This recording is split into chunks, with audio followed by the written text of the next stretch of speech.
ഇവിടെ നേരത്തെ വളരെ കൃത്യമായ ചോദ്യമാണ് ജോൺ ബ്രിട്ടാസിനോട് ചോദിച്ചത്. ആ ജോൺ ബ്രിട്ടാസിനോട് ചോദിച്ചതിന് അദ്ദേഹം അങ്ങ് ഒഴിഞ്ഞു മാറി.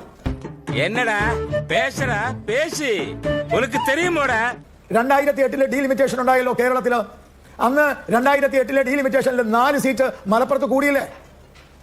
ഞാൻ ചോദിക്കുന്നത് 4 സീറ്റ് മലപ്പുറത്ത് കൂടി എന്ന് മാത്രമല്ല, ഈ മലബാർ ഏരിയയിൽ സീറ്റ് കൂടുകയും തെക്കൻ കേരളത്തിൽ സീറ്റ് കുറയുകയും ചെയ്തു. അന്ന് ഈ ജോൺ ബ്രിട്ടാസ് എടുത്ത നിലപാടെന്താ? അന്ന് കോൺഗ്രസ് എടുത്ത നിലപാടെന്താ? ഒന്നും കാണുന്നുമില്ല, കേൾക്കുന്നുമില്ല.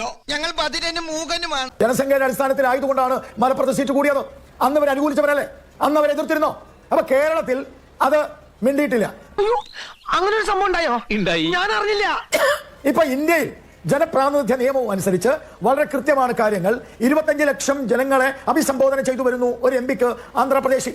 അപ്പൊ സ്വാഭാവികമായും നാട്ടിൽ വികസനം ഉണ്ടാവണമെങ്കിൽ ഡീലിമിറ്റേഷനുമായി ബന്ധപ്പെട്ട് ഇത്തരത്തിലുള്ള പരിഷ്കാരം കൊണ്ടുവരണം. അതിനെ ഇവർ എതിർക്കുന്നത് എന്തിന്? എന്താണ് ഞാൻ ചോദിച്ചത്. എന്തിനാണ് നിങ്ങൾ ഭയപ്പെടുന്നത്? ആ ചോദ്യത്തിന് ഉത്തരം അവരല്ലേ പറയേണ്ടത്. അവിടെയാണ് പ്രധാനമന്ത്രി പറഞ്ഞത് ഒട്ടും ഭയപ്പെടേണ്ടതില്ല, ഒരാൾക്ക് പോലും വിഷമിക്കേണ്ടതില്ല, ഒരു സംസ്ഥാനത്തോടും അനീതിയില്ല, എല്ലാവർക്കും ഇന്ന് എന്താണോ നടന്നിട്ടുള്ളത്, ഇന്ന് 20 സീറ്റാണ് കേരളത്തിൽ, 80 സീറ്റാണ് യു പിയിലെങ്കിൽ ഇതേ താല്പര്യവും ഇതേ സമീപനവും ആയിരിക്കും ഭാവിയിലും ഉണ്ടാക്കാൻ പോകുന്നത് എന്ന് ബഹുമാനപ്പെട്ട പ്രധാനമന്ത്രി പറഞ്ഞു. അപ്പൊ പ്രധാനമന്ത്രിയുടെ വാക്കൊന്നും ഞങ്ങൾ വിശ്വസിക്കില്ല. പ്രധാനമന്ത്രിയുടെ വാക്ക് വിശ്വസിച്ചില്ല, പോയി വീട്ടിലിരിക്കേണ്ടി വരും. ഇന്ത്യയിലെ ജനങ്ങൾ പ്രധാനമന്ത്രിയുടെ വാക്ക് വിശ്വസിച്ചതുകൊണ്ടാണ് 11ാമത്തെ വർഷം ഞങ്ങൾ ഇന്ത്യ ഭരിക്കുന്നത്.